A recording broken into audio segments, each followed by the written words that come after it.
Hi everyone, this is Dan, and this is Teenage Mutant Ninja Turtles, the Ultimate Collection. And today's video is on Teenage Mutant Ninja Turtles, issue number 2. Let me see, where are you buddy? Out of here. So this is issue number 2 of Teenage Mutant Ninja Turtles. And what this issue really illustrates is how do you back up a great opening issue with another great second issue. One thing you're going to notice about both of these two issues is they're effectively complete stories. Kevin Eastman and Pierre Laird do not kind of drag you along and, you got to get the next issue to find out what happens, for the rest of the story. Now, these are complete issues with beginnings, rising action, climax, and resolutions. And it's pretty sweet. So we jump into this. The previous issue explained the origin of the Turtles, their conflict and fight with Shredder, and the results of that fight. And here we jump into them kind of hanging out, doing turtle things, mainly watching TV. This opening page is fantastic. There's so much visual storytelling in here. Check it out. So you got Raphael and Michelangelo fighting each other in the corner.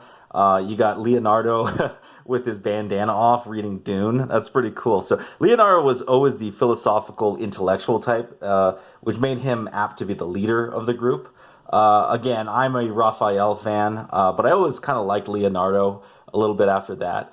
What's really cool here is you see the backside of Donatello. So this is he's in the foreground right here. And what's really cool here is you see an actual circuit board. Like, this is actually what a circuit board would look like, back in the 80s with the through-hole components and everything. Remember when comic books used to actually do research on how technology actually worked?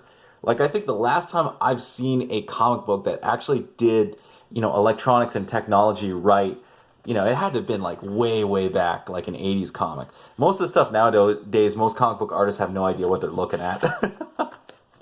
So we're looking at this bad boy, and they're watching TV, and they get introduced right here to a TV special, and you get the introduction of the Mouser robot. And this is Baxter, the sort of mad scientist and villain of this issue.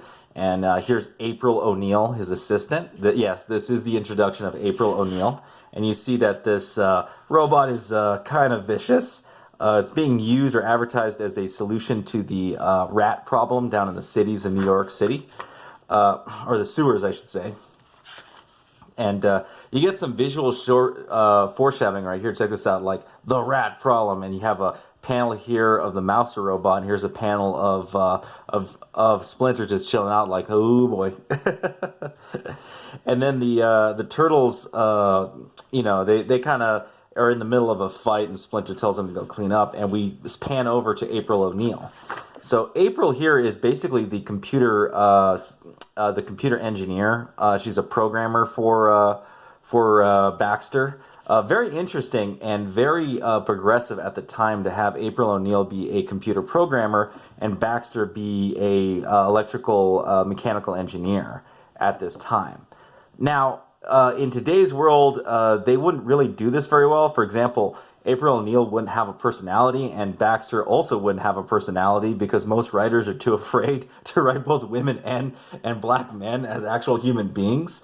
But in this issue, it actually works despite being on the progressive side. April O'Neil has a personality and character flaws, and Baxter is actually somewhat interesting as a villain. So as we move over into it, and April O'Neil kind of asks him, like, why are you doing this? Why are you using, because she finds out that he's been making the robots behind her back, and he's been robbing banks to fund his robot production. And she kind of asks him, why are you doing this? You don't have to be a villain. You could make money off these robots, in a legal manner. And he says, I'm not doing it for money. I'm doing it because it's fun. It's a pretty funny twist on a character that this guy is like, he's brilliant, but he's just kind of like bored, right? It's like, I'm making all these robots, but honestly, I just want to kind of fuck with people. And it's a unique twist, and it makes it very interesting and nuanced. It's very different than what you typically see of this era. And Yeah, so Baxter sends the robots after her, and she gets chased into the sewers, and she gets saved by the Teenage Mutant Ninja Turtles. She faints just like the movie after first seeing them, and then you get some exposition and some storytelling and introductions of the characters. It's kind of interesting that April is not only accepting of the characters, but is actually kind of interested in who they are. It kind of makes sense considering that they saved her life. And then you get Baxter holding the city for ransom, and the Turtles have to go in and break into the building to take them out. And here's where it gets very interesting. This is where visual storytelling gets very, very good. Baxter manages to kind of break out of his hold from the Teenage Mutant Ninja Turtles, and he manages to pull a lever, and that sets up the self-destruct sequence. All the Mouser robots come back to kill them.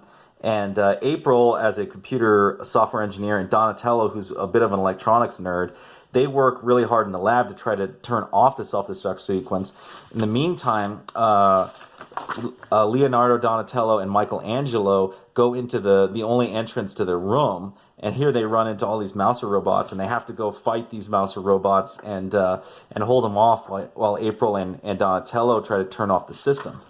And you get this great back and forth, like almost like a movie, as it goes panel to panel, back and forth between Leo, Mike, and Raph fighting the Mousers, and Donnie and April trying to fix and turn off the system.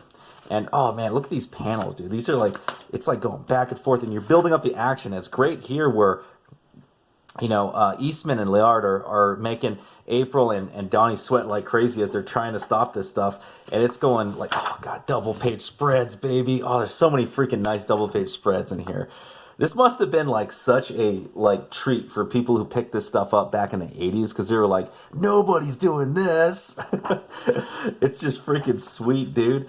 And you jump over and, they get trapped in, they can't hold them off, they fall back, and you get this great line by Leonardo. This is kind of like the distinction, what made the comics so much different than the cartoons and even the movies to a degree, is this more seriousness to the Turtles, right? Look at Leonardo, it's like, Turtles die with honor. And they're fighting, and lights go out, and there's all this sound effects and everything. This is great use of just black panels, right? And then you get this fantastic shaded full page panel right here of Leonardo and the Turtles coming out victorious. It's freaking great. High action, very fantastic. Oh man. Like, I can now get it. When I read the first issue and the second issue, and I've read through the rest of it too. I went through the whole Triceraton and TCRI saga.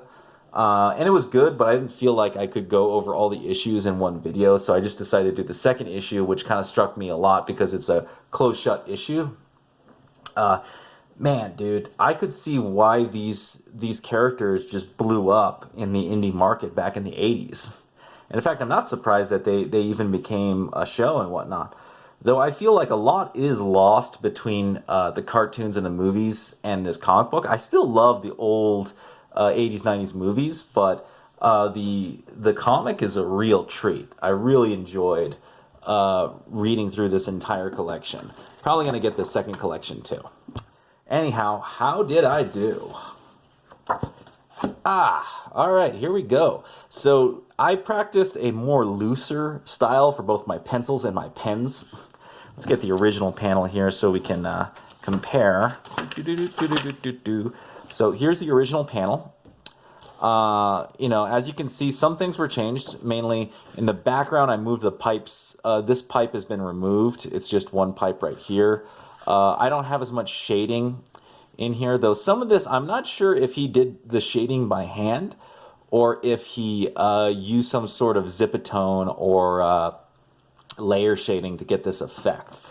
But one of the things that I noticed when I was doing this is that there is shading that he does on a separate layer, essentially in the older style. So I didn't want to do that on one piece of paper right here, so I just kept the lines kind of straight and just focused on any cross-hatching that I saw.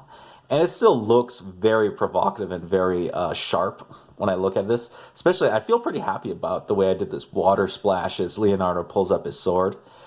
One thing I've noticed is that with practicing traditional art, sometimes you just have to just attack the board. Just go in and, like, so this is Bristol, because I was doing a big panel, so I wanted to have the rigidity of Bristol. And sometimes you just have to get your pencil and just go at it and freaking attack it.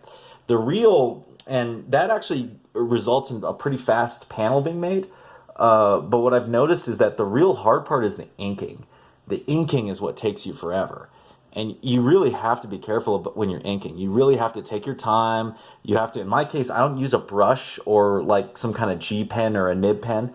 I use mainly Copic multiliners and Faber-Castells, and I use different pens to get different line weights. And there is a limitation to that.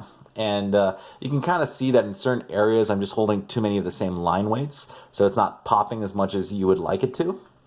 And hopefully, if my video editing skills are good right here, I am showing an image of me coloring this panel. And this is digital colors. It's just flat colors. I did this in Photoshop. I'm not a digital artist by any means, and I am an absolute noob at anything digital art. But I recognize that it's really hard to do colors traditionally.